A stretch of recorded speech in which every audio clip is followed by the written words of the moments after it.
Hello friends. आज के इस वीडियो में हम लोग फिज़िक्स चैप्टर 2 क्लास 9th के force and laws of motion के बारे में कुछ बातें डिस्कस करने वाले हैं। तो उसमें सबसे पहला टर्म आता है फोर्स। फोर्स होता क्या है? A push or pull on an object that produces an acceleration in the body on which it acts is known as a force. मतलब फोर्स क्या होता है? किसी भी ऑब्जेक्ट पर अगर हम फोर्स लगा रहे हैं, पुल और पुश यानी कि हम लोग उसको धक्का दे रहे हैं या फिर उसे खींच रहे हैं, जिसके कारण वो एक्सेलरेट होता है। एक्सेलरेट का मतलब क्या होता है कि वो आगे बढ़ता है या पीछे की ओर आता है, तो उसे फोर्स कहेंगे। फोर्स का ऐसा यूनिट होता है न्यूटन।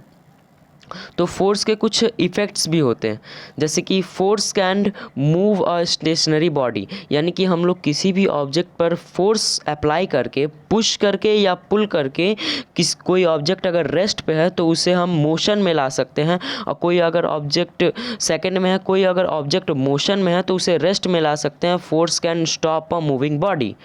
थर्ड पॉइंट आता है force can change the direction of a moving body, यानी कि अगर कोई भी ऑब्जेक्ट एक स्ट्रेट लाइन पाथ पे ट्रैवल कर रहा है तो फोर्स लगाने के बाद हम लोग उसका डायरेक्शन भी चेंज कर सकते हैं।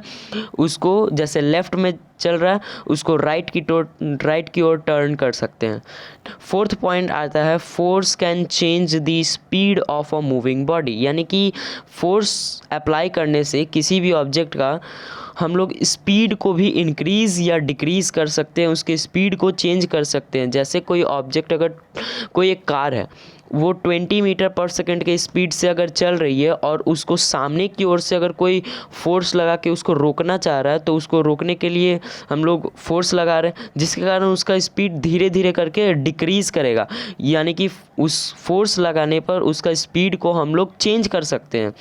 फिफ्थ पॉइंट आता है it can also change the shape of a body, यानी कि फोर्स लगाने पर कोई भी ऑब्जेक्ट का शेप भी चेंज कर दिया जा सकता है। जैसे कि एक बलून है, बलून में हवा भर दिए, उसके बाद जब हम लोग बलून को प्रेस करते हैं तो जैसे कि अगर बलून सर्कल शेप का है, स्पेरिकल है, तो उस पर अगर हम लोग फोर्स अप्लाई करते हैं तो वो जिस जगह पे फोर्स अप्लाई करते हैं उस जगह पे वो नीचे की ओर दब जाता है, यानी कि हम लोग फोर्स लगा करके उसका शेप चेंज कर रहे हैं। वो बात अलग है कि वुडन ब्लॉक पर अगर हम लोग फोर्स लगाते हैं उसका चेंज नहीं होता है कोई भी शेप, क्योंकि उसको शेप को चेंज करने के लिए जितना फोर्स रिक्वायर्ड है उतना फोर्स हम लोग नहीं लगा पाते। अगर उतना फोर्स हम लोग लगा देंगे तो उसका भी शेप चेंज हो जाएगा। जैसे कि अगर हम लोग हाथ से फोर्स लगाएंगे वुडन ब्लॉक पर तब उसे कुछ नहीं होगा, मगर जब उसे हम हैमर से हिट करेंगे तो देखेंगे कि वहाँ पे हैमर का जो शेप एंड साइज़ है उस हिसाब से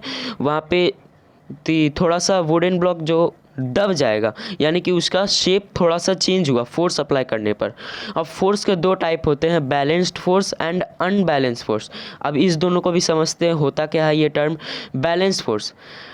it if the resultant force of all the forces acting on a body is zero, the forces are called balanced force।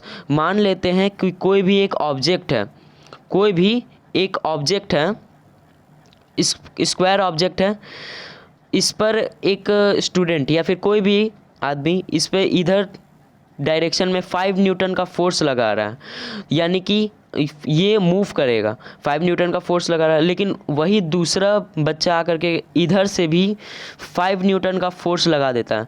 तब क्या होगा कि ये दोनों फोर्स एक दूसरे को मतलब काट देंगे, मतलब ये दोनों फोर्स एक दूसरे में बैलेंस हो जाएगा, जिसके कारण ये जो ऑब्जेक्ट है वो कहीं भी मूव नहीं कर पाएगा। क्यों नहीं मूव कर पाएगा?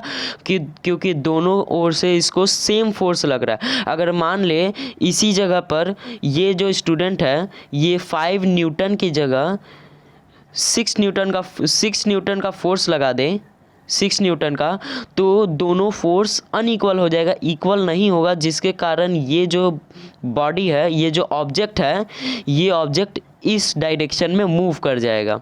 ओके, नेक्स्ट आता है it can not produce motion of a body at rest और स्टॉप अ मूविंग बॉडी। यानी कि बैलेंस फोर्स जो है वो किसी भी ऑब्जेक्ट का अगर वो रेस्ट पे है तो उसको मोशन में नहीं ला सकता, और कोई भी ऑब्जेक्ट अगर मोशन में है तो उसको रेस्ट में नहीं ला सकता। ऐसा इसलिए है क्योंकि वो दोनों ओर से फोर्स अगर सेम लगेगा, जैसे अगर कोई ऑब्जेक्ट, जैसे अगर मान ले यहाँ कोई ऑब्जेक्ट है, ये रेस्ट पे है, इधर से 5 न्यूटन का फोर्स लग रहा है, इधर से भी 5 न्यूटन का फोर्स लग रहा है, तो ये दोनों फोर्स एक दूसरे को कैंसिल आउट कर देगा, जिसके कारण ये ऑब्जेक्ट जो है वो कहीं भी मूव नहीं करेगा। और जैसे कि अगर कोई ऑब्जेक्ट इधर पे, कोई एक ऑब्जेक्ट है जो इधर की ओर मोशन में है, ये इधर की ओर मोशन में है, ये 10 न्यूटन की फोर्स लगा रहा है, और दूसरा कोई आदमी आकर के इधर की ओर फोर्स लगा, चाहा कि इसको रोक देते हैं, इधर की ओर फोर्स लगाया 10 न्यूटन का, तो दोनों फोर्स एक दूसरे के इक्वल हो जाएगा और एक दूसरे को कैंसल आउट कर देगा, जिसके कारण ये जो ऑब्जेक्ट है जो मूव कर रहा है वो नहीं रुकेगा। ठीक है, तो उसके बाद आता है दूसरा अनबैलेंस फोर्स। अब अनबैलेंस फोर्स क्या कहता है? If the resultant force of all the forces acting on a body is not zero, the forces are called unbalanced force। यानी कि जो ऑब्जेक्ट, किसी ऑब्जेक्ट को यहाँ पे मान लेते हैं, एक ऑब्जेक्ट है, इसके ऊपर इधर से 5 न्यूटन का फोर्स लग रहा है और दूसरे ओर से 10 न्यूटन का फोर्स लग रहा है, तो ये दोनों जो फोर्सेस है, एक 5 न्यूटन है, एक 10 न्यूटन है, दोनों इक्वल नहीं है। ये जो 10 न्यूटन का फोर्स जो लग रहा है ये ज़्यादा है, जिसके कारण 10 न्यूटन का फोर्स जिस डायरेक्शन में लगाया जा रहा है उसी डायरेक्शन में ये जो ऑब्जेक्ट है ये मूव कर जाएगा। यानी कि इस ओर ये जो ऑब्जेक्ट है वो मूव कर जाएगा। किस डायरेक्शन में मूव कर जाएगा? इस डायरेक्शन में मूव कर जाएगा। आगे आता है it can move a stationary body. Stationary का मतलब होता है स्टेशनरी। स्टेशनरी जो टर्म है इसका मतलब होता है rest, REST, rest. Stationary body यानी कि जो बॉडी अभी रेस्ट पे है। ठीक है, it can move a stationary body और can stop a moving body. यानी कि कोई भी अगर बॉडी रेस्ट पे है तो उस पर फोर्स लगा करके, जैसे कि यहाँ पे एक ऑब्जेक्ट है, इस पे हम लोग फोर्स लगा करके, जैसे 10 न्यूटन का फोर्स लगा करके इस बॉडी को आगे की ओर मूव कर सकते हैं। यानी कि अनबैलेंस्ड फोर्स किसी ऑब्जेक्ट को रेस्ट से मोशन में ला सकता है। और दूसरा है ये जो अनबैलेंस फोर्स है, अगर कोई ऑब्जेक्ट मोशन में है, कोई ऑब्जेक्ट मोशन में पहले से ही है, तो ये उसके अपोजिट डायरेक्शन में इस ऑब्जेक्ट से ज़्यादा फोर्स लगा करके रेस्ट पर ला सकता है। तो आज के इस वीडियो में इतना ही बस। अगले वीडियो में हम लोग डिस्कस करेंगे Newton's first law of motion, जो कि है इनर्शिया के बारे में। तो आगे के वीडियो में यही हम लोग इनर्शिया डिस्कस करेंगे। So thank you. अगर आपको ये वीडियो पसंद आया तो लाइक कर सकते हो, इससे मुझे मोटिवेशन मिलता है। So thank you very much.